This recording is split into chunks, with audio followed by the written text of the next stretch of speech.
Go. Wait, okay. Hello, everyone. I completely fucked up the directions that Josh gave me before we started this, but we're ready to go. We're here for part two, which is obviously I'm wearing the same outfit, and Josh is as well. So very shortly after part one, but we just wanted to keep going because we care that much about talking football and getting this out in a timely fashion. So we are on. We're going to try to hit these a little faster than part one because we don't want you guys to be backlogged forever with this. We are on to the Los Angeles Chargers. Also, obviously, check out part one. If for some reason you're only on part two, be a completionist. Watch everything. Los Angeles Chargers, expected starter Phillip Rivers, plus 2,800 to win the MVP. It's expected backups Geno Smith and Cardale Jones. Chargers have been getting some faint Super Bowl hype as a dark horse pick, in part because of how people perceived their 2017 campaign, which was mostly unlucky, and they barely missed the playoffs. They should have done better. They should have actually been in contention, it looked like, by any sort of metric. They did a good job protecting Phillip Rivers last year. They also add Mike Pouncey this year from Miami, which should be another great addition to that offensive line. Rivers, not super sexy. I think more of a ball control quarterback in general, but steady as they get. I don't mind Rivers. He's not going to be a guy I would consider to be an elite option, but he's one of those platoon guys, again, where I put him in that hodgepodge, and they have as good a chance of working out as anybody. Josh, what do you think? Yeah, look, he was really, really efficient last year. I'm a big Phillip Rivers fan, but he was also 36. He's going to be 37 this year. This is a team that, makes a lot of mistakes. And I'm worried that time is running out for Rivers. He's not really being drafted. He's a QB2 at best, a matchup guy. And I think that I pretty much agree with that. I don't see a ton of huge upside for Rivers, so spot starts at best. Yep, I think that's about as much. Honestly, like when I wrote it up, I didn't have a ton to say about Rivers. I think he's okay. I don't think he's an elite fantasy player, but I think he's a guy who you'll have in the mix probably on a bye week or in DFS matchup fits, but not much else there to love. His brothers in Los Angeles, the Los Angeles Rams, expected starter Jared Goff, who was currently plus 3,300 to win MVP, which not great because that's actually down a little bit from 1,600 the last time we talked about him. As expected backup is Sean Mannion, who is nothing to write home about. A lot of changes on the Rams' offensive coaching staff. Both Greg Olson and Matt LaFleur left to take other offensive coordinator jobs elsewhere, but they still have Sean McVay. He's really the only one that matters. The Rams were 8th in yards per pass attempt in 2017. The addition of Brandon Cooks is only going to spread the field more for them and open up more lanes for Robert Woods, who was fantastic last year and getting into space, and mostly because of how McVay used him. But I think that that's another great addition that's going to help out that offense a lot. Cooper Kupp also was pretty great in the intermediate area, and another year of him kind of learning how to be a good slot guy is going to pay off as well. They were 4th in yards after the catch in 2017, and now they have Brandon Cooks, who is an elite after-catch runner, as well as a downfield threat. I just love it. I just think everything is really good. I like the Rams in general. I think Goff felt a little like smoke and mirrors last year, but I think McVay is a genius, and his whole thing is adjustment. So even if defenses adjust him, I think he'll find a way to adjust the adjustments. So I'm very in on Goff, and I think he's a pretty compelling MVP value as his odds go down. I agree with everything, actually, which I hate, but I think that's a decent MVP bet. I'm a buyer of Goff. He was exceptional last year. I see no reason why that doesn't continue as he goes into his age 24 season. He was as elite as it got last year, and I would happily buy more of that stock. So 100% in. I think Cook should help him a lot. As long as Gurley stays on the field, they should have a nice balance. They'll never be able to just fully commit to anything if Gurley is out there. So, love Goff. And one last thing to note on Goff, he was actually towards the bottom of the league in aggressiveness, which means that he was not throwing into tight windows at all, which is a good sign for a quarterback like Goff, who has shown some errors in his past and has had a bad rep for possibly being a little error prone.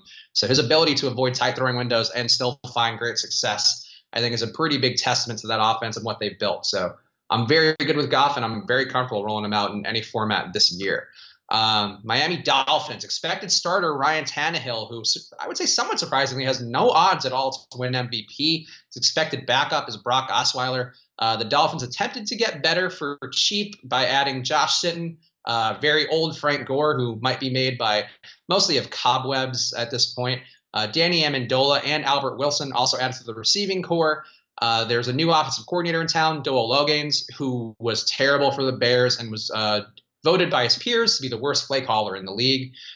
So that's not great. No, it's not.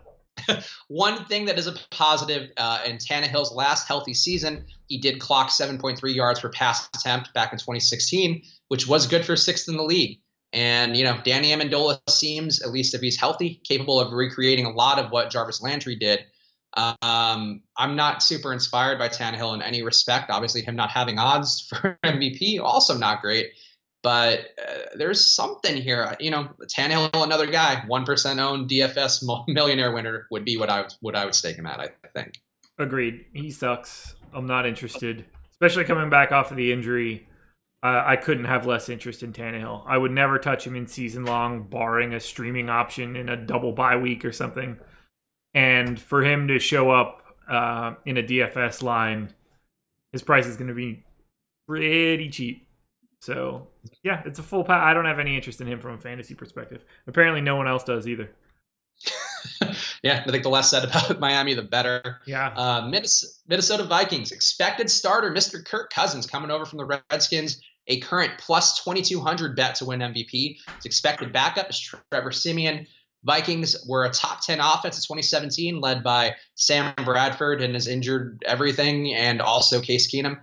They do lose Pat Shurmur, who is now the head coach of the Giants. Also some turnover on the offensive line, but a pretty big addition, replacing Shurmur with John DeFilippo, who is credited by a lot of people, along with Frank Reich and Doug Peterson, for Carson Wentz's growth as a quarterback and the offense's efficiency in 2017.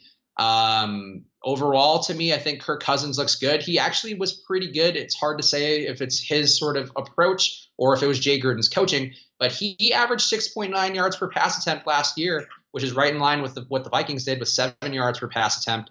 I think he needs to get a little better, a little smarter. He threw some interceptions last year, whereas the Vikings quarterbacks were a little better at limiting turnovers. But to me, that's a growth area. I think Cousins can get a little smarter, get a little more efficient, hopefully get passes in the open space. I'm comfortable with Cousins, and I think there's a lot of upside given what we know of him and how he does like to sling it. Yeah, Cousins is the 8th quarterback off the board right now in season-long leagues. I think the best way for me to rationalize my thoughts about him this year, obviously as a Redskins fan, it's a little different. I think that he'll be good. I would expect him to be as good or slightly better than he was for Washington last year. I wouldn't expect him to have the most efficient or have the efficiency that Case Keenum. I wouldn't expect him to have the efficiency that Keenum had last year. So it might be a visual step back from Keenum with more upside based on play style. I like Cousins. It's just going to be a very different vibe for that team. Yeah, I mean, I don't know. I think they did a lot of the same stuff that Cousins excels at, which is just quick strike offense, trying to get the ball out of his hands. And that was actually what worked well for Case Keenum, was that they were limiting his risk, limiting the decisions he had to make. He just got rid of the ball. He just made it work. And I think that was why his completion percentage went up.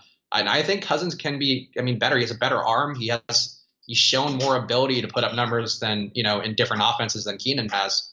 So I think Cousins is more of an upgrade. And I think he's actually a better fantasy bet than he is an MVP bet by a substantial margin.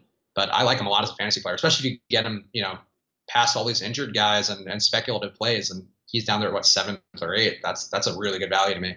Yeah, he's going 70th overall on average. That's crazy. I like Cousins a lot. I think he's got the potential there. Making good time. New England Patriots, expected starter, a guy you may have heard of named Tom Brady, a current plus 800 bet to win MVP. His expected backup, once again, will be Brian Hoyer. Brady's MVP odds would mean that he has an implied probability of becoming MVP 11.1% of the time. So that's a pretty decent shot if you are taking a chance with any of these quarterbacks. There's a lot of tumult in New England this year. There was his retirement rumors, some retirement rumors about Gronk. Also, he'll have a 4-game suspension for Julian Edelman, rather. There's no Danny Amendola, no Brandon Cooks, no Dion Lewis. On the offensive line, no Nate Solder, no Cameron Fleming, both of whom played very key snaps. Solder was a very important part of that offensive line. And in classic Belichick fashion, they just went to the bargain bin for every replacement. Jeremy Hill, Jordan Matthews, Cordero Patterson, Kenny Britt, and high draft pick and Sony Michel. We discussed this last week, and I felt it even more writing this up again. Tom Brady's Tom Brady. The Patriots are the Patriots. I get that. At a certain point, the guy's like, what, 42 now, 41? And we're making it harder on him every year. And it can't always work. It just can't always work. So I don't like questioning the Patriots. I don't like questioning Brady. I would fade him as a season-long guy, the value's not there for me. And I think there's a lot of risk.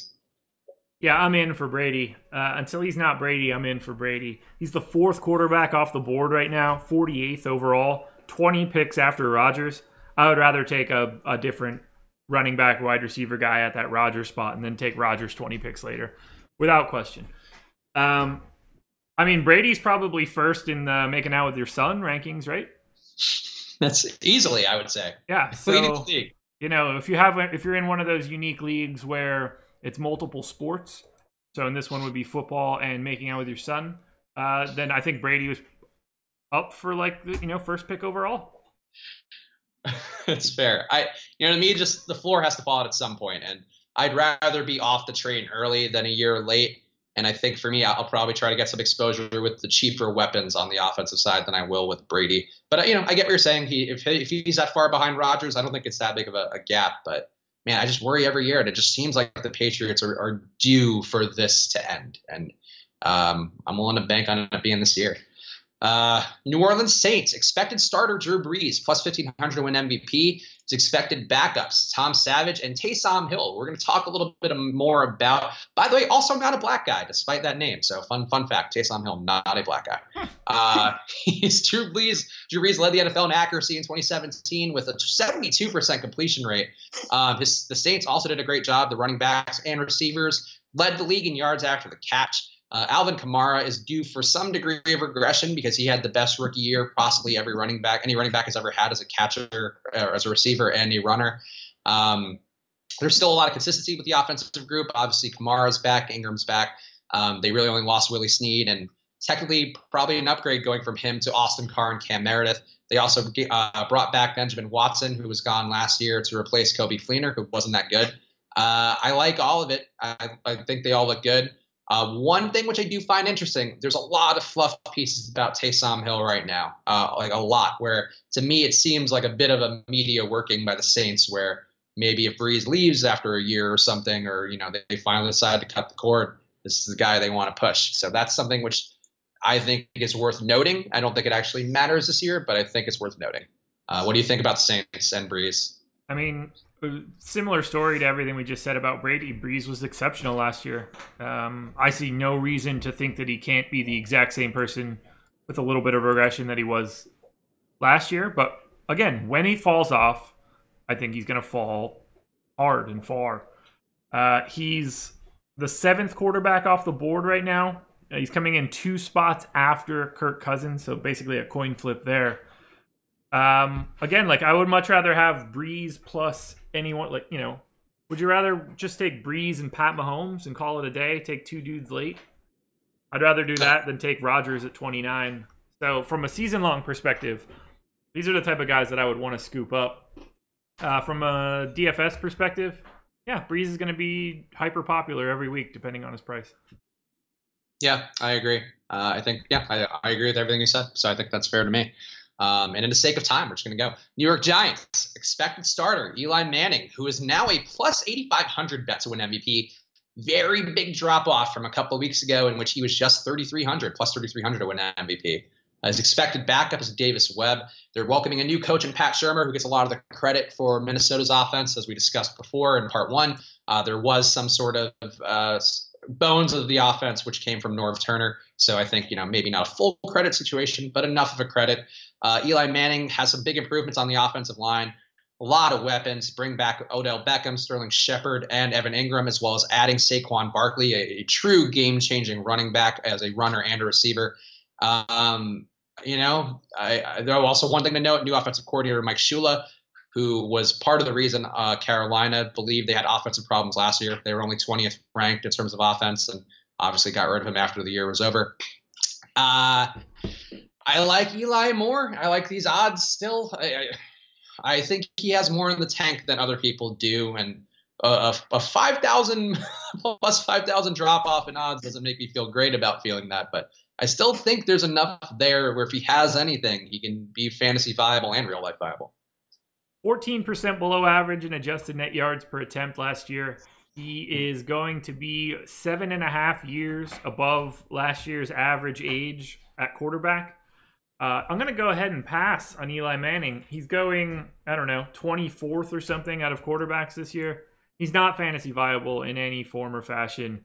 If they've got like a garbage matchup during bye weeks, he's potentially streamable. I could see him being more feasible from a DFS perspective, just because you can have him for 1 week and not another week. So if they've got a crap defensive matchup, that would make some sense to me early. But otherwise, Eli Manning's season shouldn't matter. Okay. I think you're right that he's a better DFS play. I just don't mind him. Again, another 16 league guy, and I think there's some upside there just because there's so many guys who are capable of putting up big numbers, and somebody has to get him the ball. And Eli, I think, is capable enough to do that, but I think we'll find out by week one whether it's good Eli or bad Eli. I think we'll find out pretty fast. The New York Jets expected starter is Josh McCown, currently clocking in a whopping not available odds to win MVP. He is backed up by USC stud who looks like Nelson Muntz from The Simpsons, Sam Darnold. Big additions of Isaiah Crowell and Terrell Pryor this year. And whenever you can pilfer old Browns offensive players to make your team better, things are looking good. Jeremy Bates takes over as offensive coordinator after the last coordinator, John Morton, legitimately quit on the team during the stretch. There's actually a very fun link in the article if you read it, in which John Morton just breaks down how he legitimately gave up in a game and said no mas. And it's actually very funny. I didn't see that last year, but not great. The team was 25th in yards after the catch in 2017. They were 21st in yards per pass overall. Not a lot of explosiveness to work with there for McCown. Darnold's going to be breathing down McCown's neck. I assume Darnold won't start the year as a starter. I think McCown will. He was an okay DFS play sometimes last year, but I wouldn't advocate for him or Darnold in any format of fantasy sports.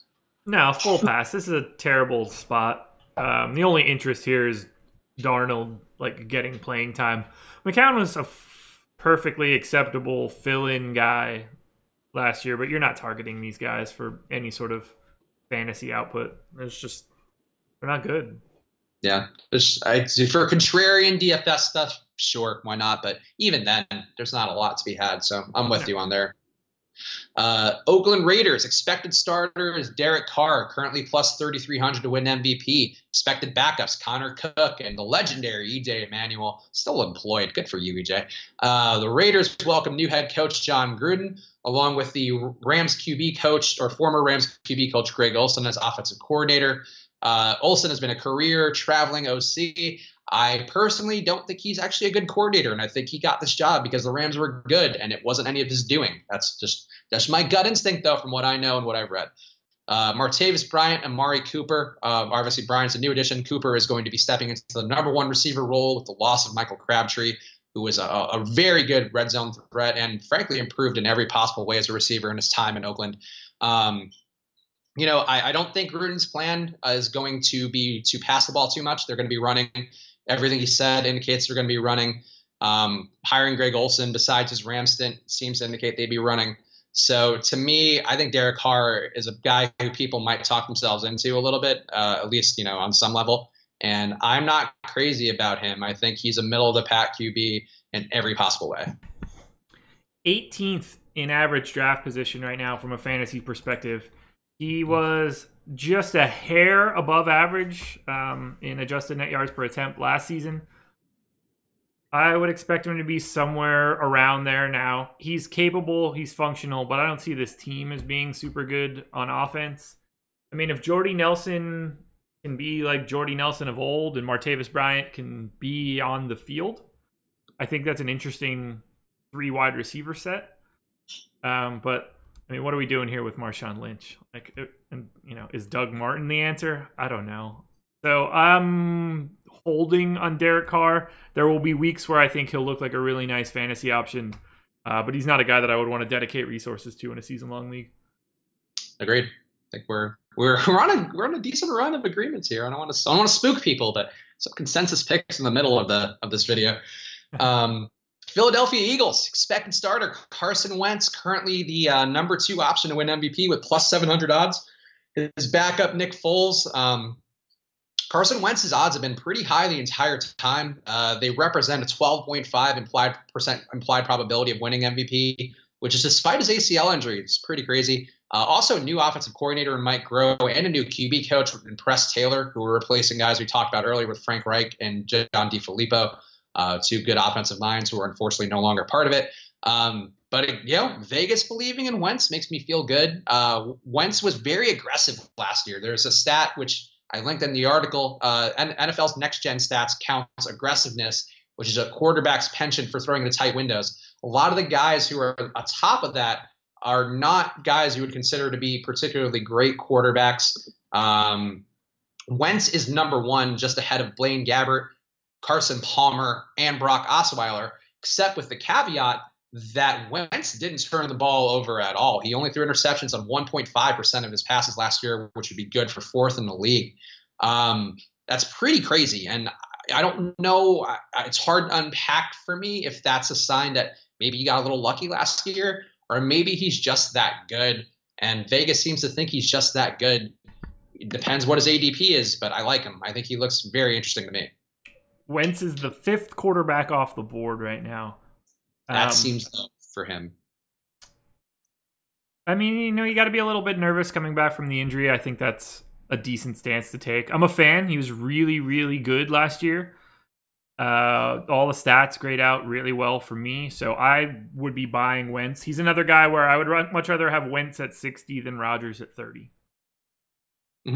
I'm with you on it. I was surprised by some of these numbers that I pulled up with Wentz, where I didn't realize how aggressive he was. I didn't realize how much he forced the ball downfield. He's 3rd in the league in air yards per completion. So whenever he completes a pass, that's the amount of yards that the ball's actually going. And his team just didn't help him out with running after the catch either. So he had this fantastic year and really wasn't bailed out, and his players didn't get open. He still had a great year. That's amazing to me. I get a lot of the Wentz hype a little more when you see the numbers, and I worry about turnover and stuff, and the injury. But in terms of an upside play, I think there's a lot for Wentz that are in his favor. Yeah. Look, I hate the Eagles. I hope every one of them sucks this year, but at the same time, Wentz couldn't look much better. I just hope he's healthy, kind of. As a Cowboys fan, I would agree. Pittsburgh Steelers expected starters Ben Roethlisberger, currently a plus 3,000 bet to win MVP. Expected backups Landry Jones and Mason Rudolph, a guy who really could use Ben's mentorship, and Ben just spits in his face every time he asks a question. So that's on the street. New offensive coordinator, they changed over Todd Haley to Randy Fichtner, a guy who's been around for years, best known as being a Memphis coach back in the mid-aughts of the 2000s. In which he led a spread offense. So that's something interesting to note, that the last time he called plays, he was a spread guy. So there is maybe a little hope of a little more offense to wriggle out of the Steelers for Ben. Obviously, a big thing to watch is Le'Veon Bell. Did not come to terms on a new deal. He is going to be franchise tagged, and there are reports that he might not show up until week 10 or so. Would be losing a lot of money if he did that. See how that shakes out, because obviously that would impact Ben a little bit in sort of a variance way where maybe he has to pass more. Who knows? The Steelers did a good job protecting Ben last year. He was only sacked 3.9% of the time last year, which was 3rd in the league. So that's pretty good. Overall, I don't see anything wrong with Ben. I worry a little bit about the Bell stuff. I just think that's bad to have in an organization when there's so much uncertainty and a guy's going to be in his last year. I don't love that. But Ben's got to do it, and Juju and Antonio Brown are fantastic wide receivers. So, he's another guy in the platoon tier for me, but I'm okay with him. It all comes down to how much Le'Veon Bell's there, really. I mean, if he misses 8 games, then Ben Roethlisberger is probably not going to be a great fantasy option. He's going to throw the ball 600 times if that happens, but I don't see it. I think he's getting older and older physically, like at a rate more so than his age. I love Roethlisberger. I've loved him since he came out that year. I'm a huge fan from the beginning. Personal choices notwithstanding. Love what he did in that bathroom. Big fan.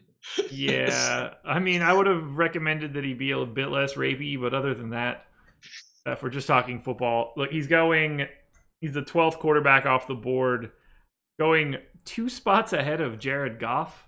If I knew that Le'Veon Bell was healthy, I would want him ahead of Goff just from a fantasy perspective. But for right now, I mean, he's in that 10, 11, 12, 13 range where I have a hard time separating those guys from the pack. I'd say that he has the highest ceiling and lowest floor, and highest. Well, I don't know how to say that best. I think he has the highest ceiling of all those guys in that same range. I also think he probably has the lowest floor just because Le'Veon Bell is such a game changer that if he's not there, they are just missing weapons, and that's a problem. So I'm not buying Roethlisberger from a fantasy perspective this year. But it all hinges on Le'Veon Bell's health. Yep, I agree. Not health, contract status. Well, yeah, just his availability. Availability is the word I'm looking for. All right, we're final 5 teams now. We're on pace where we can do this. San Francisco 49ers, expected starter Jimmy Garoppolo, plus 1,500 now to win MVP. So those odds have risen, or have rather gotten smaller. His likelihood of being MVP has risen. Expected backup, C.J. Beathard, who was okay last year. No great shakes, but okay. Jimmy Garoppolo's odds have gone up. Unclear if there's a correlation between dating aged MILF porn stars who nobody knows and your chances of winning MVP. Hopefully you saw that story on your vacation, Josh, because Jimmy Garoppolo went on an actual date with a porn star he probably masturbated to in his teens. He's living the dream now. I knew that he did that. I didn't have all of the details. I just knew that he went. I saw a tweet that he went on a date with a porn star, which, I don't have a problem with that. But literally like a 45-year-old porn star who was probably in her prime during his days where he was just a dude jacking it. Anyways, I probably wouldn't want to marry her. But I mean, a date's probably a good time, right? Oh, it's not. He's a gentleman. He did take her out to like a lovely date, and then she Instagram storied afterwards. They went back to a hotel, had some nightcaps. So Jimmy G is just on a baseball bat. Actual football things, though. Garoppolo's 4th in the league in accuracy, completing 67.4% of his passes. That number should stay steady or improve, I would assume, with the addition of Jerick McKinnon. Fantastic receiving option out of the backfield. You could question his ability to take on a full workload, but you can't question his dates, Jimmy Garoppolo's abilities to do that. You can question Jerick McKinnon's ability to take a full load. And I think that for Jimmy, everything looks great. The thing that worries me a little bit, the talent's not that great offensively. The Trent Taylors of the world, the Marquise Goodwins don't necessarily light my loins on fire, but I think there's something there for him. I like Jimmy. I like his odds going up. I like the way he treats ladies. Also, one thing to note, the Niners played at the 8th fastest pace in the NFL. Obviously, another year of that, another year of everybody getting better and improving with Jimmy. Also, very hyped tight end in George Kittle, who was pretty good in limited action last year with some injuries. Lots of love about the Niners, which scares me, but lots of love for me. Garoppolo, if we throw out Sam Bradford's 2 games, would have been 4th in the league in adjusted net yards per attempt last year. Way above average in his time with San Francisco, which I think is pretty interesting. I'm a fan. He's going 9th right now out of quarterbacks, ahead of someone like Matt Stafford, ahead of Andrew Luck. I don't have a huge problem with that. He's not someone that I would seek out because I don't know if Pierre Garçon is the number 1 receiver that everybody should be striving to have. I think he's light on weapons. That said, I think that he's a good quarterback. So long as he didn't catch a new case of chlamydia or something heading into this, he should be fine for the beginning of the season. I'd have no problem taking him. I expect to use him in daily contests, but I think his upside is limited because that is not a team that has a lot of fun options on offense. Yeah, I think the skill position guys might be a little more worthwhile than their freight because of Jimmy, but I think Jimmy as a QB, I'm a little skeptical of, but I do like him. And also for the record, another statistical thing, porn stars tested more than any other human beings out there. So likelihood of any sort of communicable diseases from her, not very likely. Seattle Seahawks. Is she still in the league or is she retired now? Do you still get tested? Is this like USADA? If she retires, is she not in the player pool? She's actually fighting Daniel Cormier in January because she didn't enter the pool in an early enough time frame. No, this threw us off our time schedule, but it was worth it. What are you gonna do, man? It's a pretty unique story. So, Seattle Seahawks expected starter Russell Wilson is plus 2,000 win the MVP. Expected backup is Austin Davis. Whatever. This obviously goes as Russell Wilson goes. They made some coaching changes, which are questionable at best, swapping Darrell Bevel for the I wrote lightly reviled Ron Schottenheimer, which I think sums it up. He's only in the league because he's a coach's son. He's been terrible at every stop. He was a QB coach in Indianapolis, which obviously did not do anything much for them. Seattle went from a 7th-ranked passing offense in 2016 to a 14th-ranked one in 2017. Obviously, the hope would be that they can get closer to the 7th-ranked than the 14th-ranked, but with Schottenheimer and his run-focused approach, not great. The one hope is their first-round running back, Rashad Penny, who is currently on the top of their depth chart on every site, which I thought was interesting. Penny is fast, grades out similarly to Kamara, though Kamara did have more burst according to his Spark scores. Again, another physical attribute grading thing. Wilson was less accurate in 2017, which is not great, but he didn't turn the ball over a ton. 34 TDs and 11 picks, only a 2.2% interception rate. They added Brandon Marshall and Jerron Brown to replace the explosive Paul Richardson, who had a breakout year last year. This is going to go as Wilson goes. Wilson is going to have to do everything imaginable to make this team competitive. I like it from that perspective. A lot of the stuff around Seattle, though, I don't feel fantastic about. I really hate Brian Schottenheimer in case that didn't come through. Yeah, Russell Wilson, 14th in adjusted net yards for last year, if we throw out Bradford. So that's, average-ish. 9% above average last year, so he's going to need to be at least there. He is the 4th quarterback coming off the board right now, behind Rodgers, Watson, and Brady. That seems aggressive to me, but, 34 touchdowns is big. Only 11 interceptions. That's a really solid 2017. I just don't know if I think that he's the 4th best fantasy option next year. Doesn't seem like a pick that I would want to make quickly. I see him more as a DFS quarterback than a season-long guy, at least at that spot. I don't want to spend my pick on him that quickly. I think he was the top scoring fantasy quarterback last year by traditional metrics, not PPR, not any sort of bonus-based thing. So that, to me, that makes it okay to have him as a top 4 pick. And again, he runs, he does all that stuff, and his TDs actually weren't there that great last year as a running quarterback. So, I can see it, but I agree. I guess maybe that's sort of the reason why you take him 4th is because we know what he can do. We know all the stuff. And yes, maybe the coaching changes aren't that great. But, if you get a guy at 4 who was a top scoring fantasy quarterback last year, that's something. You would be right. He was the top scoring quarterback last year. A lot of big games, though, padded that out for whatever that's worth. I remember the Doug Baldwin games where he had 40 points were definitely not hurting Russell's season-long numbers. 34 TDs, man. That's a big number. I don't expect 34 touchdowns again this season. Yeah, that's fair. Almost closing it out. 3 more teams. Tampa Bay Buccaneers. Expected starters, Jameis Winston, who is out for the first 3 games of the year, but still clocks in with plus 6,000 odds to win MVP. Expected backups, Ryan Fitzpatrick, who was pretty mediocre last year. 3 starts for Winston. He completed 57.4% of his passes, about 248 yards per game. Maybe a DFS option, maybe a streaming option if you have, a Wentz and Watson and they're not available in week 1, but nothing really to look at there for Ryan Fitzpatrick. Winston, though, was pretty good. 2nd in the league in completed air yards in 2017. Tampa Bay really slung the ball downfield. Slung the ball downfield while also Winston did increase his accuracy to nearly 64%, which is up a pretty decent chunk from 2016. They were top 10 offense in yards per attempt.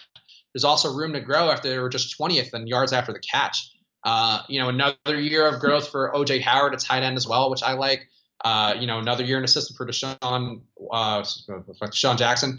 I don't know. I don't love the whole getting suspended for sexual assaults thing again. Obviously, I'll go on a limb and say I don't love that. But the numbers seem good to me for Winston, and that freaks me out a little. He was really good last year. Even going 3-10, he was 13% above average in adjusted net yards per attempt, which is really good, man. Like, I don't think he's the problem from a football perspective. He might be the problem in a couple other perspectives.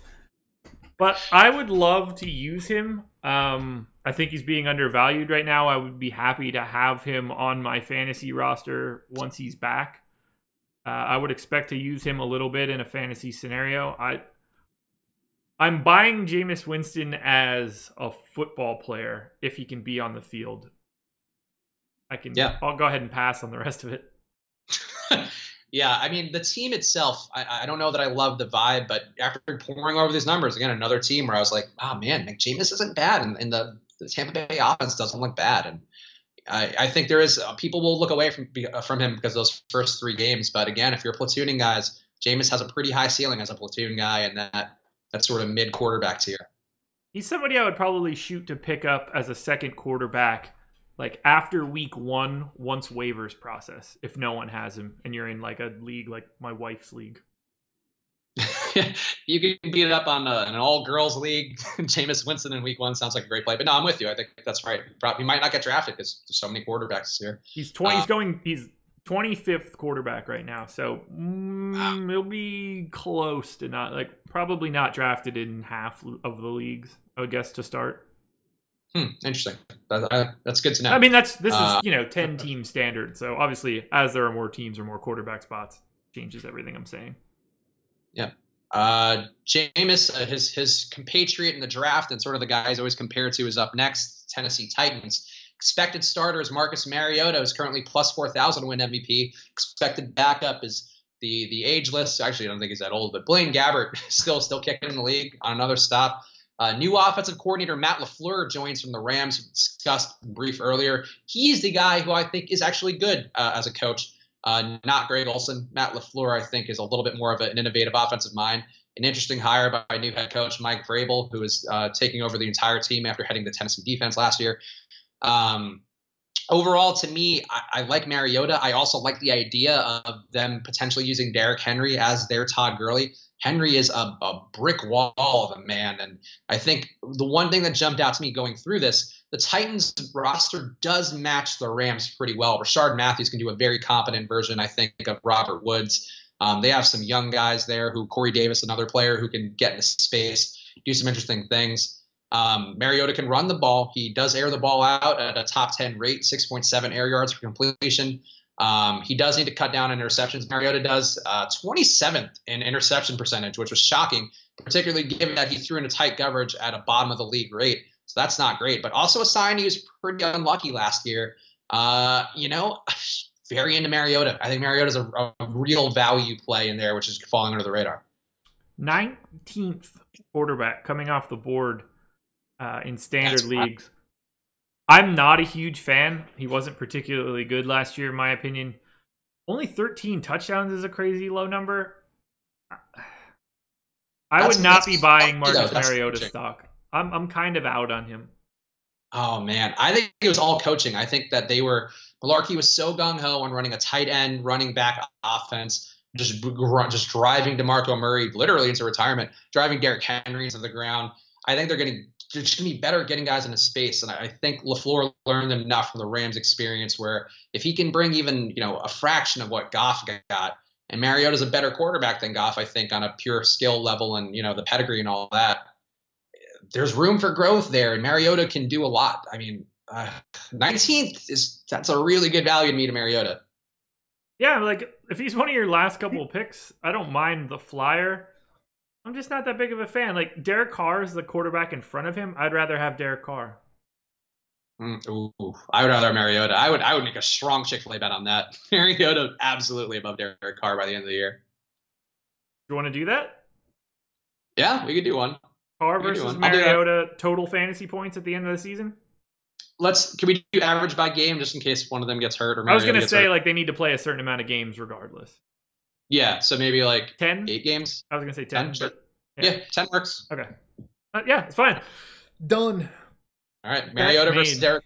Got our first Chick-fil-A bet of the NFL season. The season hasn't even started. Good for us. I'll make a site where we can track these. Oh yeah, that'd be fun. The people do love our Chick-fil-A bets. We gotta start doing more. Last team on the board, last QB on the board, the Washington Redskins, Mr. Josh Engelman's favorite squad. Expected starter, Alex Smith, plus 6,000 win MVP. Expected backup, Mr. Colt McCoy, Texas legend. The Redskins are welcoming Alex Smith fresh off his best year as a pro. He was ultimately penalized for his aversion to risk. He didn't turn the ball over, and that's sort of why they don't want him back. And they didn't want him back in Kansas City, that and his price. So they went to Pat Mahomes. But for the Redskins, that could be a welcome change. Washington was only 19th in interception percentage last year under Kirk Cousins. Again, for me, it's hard to unpack whether it's Cousins or it's Jay Gruden's offense. But the Washington team was surprisingly competent in terms of their yards per pass attempt, finishing 12th. Smith, to me, is in a really good spot in a way where I didn't realize until I dug deeper. Redskins were 7th in the league in yards after the catch last year. I'm sure that's pretty heavily helped out by Chris Thompson, who is obviously an elite passing game running back. But Smith completed his passes at third best, 67.5% accuracy rate. To me, the thing is Smith can get the ball into open space. The Redskins can run the ball in open space. It seems sort of like a perfect marriage, especially after they had Cousins, who was sort of volatile, had a lot of turnovers in some games where, you can argue that he cost them games. This seems like a good landing spot for Smith, and he's very undervalued. So I don't mind him, especially as a streaming option, as a DFS option. But going into the year, too, I wouldn't be surprised if he finishes a top 10 quarterback. Third highest adjusted net yards per attempt last season. Although if we want to get technical, Goff, Breeze, and Smith all tied at 7.7. So, this is just rounding for right now. But Smith was exceptional last year. Even a down year for Smith, I think, will look better than Kirk Cousins 2017. It's this really weird chess game going on in my head. I'm happy to have Smith. I think he's a decent holdover. Would I rather have a younger quarterback signed to a long-term deal? Sure. I guess Cousins is 29, going to be 30, so age really not as important in this scenario. Only 4 years younger, which is really crazy to think about. But I like it. I'm pro Alex Smith as an NFL quarterback. He's going 20th. He's a streaming guy. He's never going to be a guy that you're going to focus on, particularly on days where there are some teams on bye. That's when Smith will show himself because he's just not that kind of a quarterback. I just like the setup. I like what he did last year. He was an MVP front runner for a lot of the year. So to be able to get him at a 1.6% implied probability of winning the MVP, to me, seems like a pretty decent sports bet. And I also think Paul Richardson can do some similar spreading the field stuff to what Tyreek Hill did. Obviously, it's all relative. Paul Richardson's not Tyreek Hill, but he is a bigger body and he is fast. And one other thing to point out, a guy you mentioned, I believe, in our first video, Darius Geis. I didn't realize his Spark comparison is Ezekiel Elliott. So that's kind of nasty. I love that guy. Man. He looks really good. Yeah, him and Thompson, to me, is a pretty diverse little attack that can do different things. It's interesting, man. Like I don't hate the Redskins as much as I would have thought before digging down into Alex Smith a little more. Yeah, if Josh Doxson can be what they wanted him to be coming into last year, he had basically a throwaway rookie year. Could be a really nice option. I'm a big fan of the Redskins offense for this year. It should be like a really clean machine, so to speak. Yeah, I agree. And Alex Smith, again, plus 6,000 win MVP. Not the worst odds, given that he was an MVP frontrunner. I think it's interesting. I would never take that, by the way. I probably wouldn't either, but hey, he's playing with a chip on your shoulder, plus a team that's maybe not as bad as they seem if you just don't pay close attention. I think that's sort of the recipe for a team bouncing back, and maybe the Eagles backslide. The Cowboys, we talked about their struggles. Eli Manning's odds have gone down. If the Redskins make a run and Smith is the big key component that changes, even though there are little fringe pieces that have changed, you know, who knows? Who knows? Alex Smith, NFL I don't get MVP. the sense that Alex Smith is playing with any sort of chip on his shoulder. Last contract that he signed was that's the current one. Where's his previous contract? All right, never mind. He's got a chip. He's definitely got a chip. After getting forced out of a team that you led to the playoffs and the most explosive offense in football. He's made too much money to care, right? I would. Oh, I think he's a guy who takes these slights to heart. I think he did in San Francisco too. Yeah, that one's different. Now he's 34 years old. How much has he made so far? I don't think it's a money thing though. I think he's like, for him going number one and getting shit talked for so much, I think there's a certain chase of respect, and I think that's where he's going to be at this year. I mean, I don't know that he's ever like a fuck you all, like I'm going to go out like blah blah blah type guy. But if he can just be accurate and get the ball into space and play with a little more oeuvre, I think he's made like 50, 75, another 70, 140. Dude, he's going to make like $200 million in the NFL. Those chips are gone, man. He ate all those chips like 6 years ago. He's no Sam Bradford in terms of wealth. And I think maybe that's another thing. Maybe he's pissed about that. I don't know. Yeah, I don't know. He just signed a 4-year, $94 million extension with the Redskins. Obviously, that's not like a real number, but been in the league for a while, man. Cashing checks. All those chips are gone, in my opinion. I think he's just going to be like decent.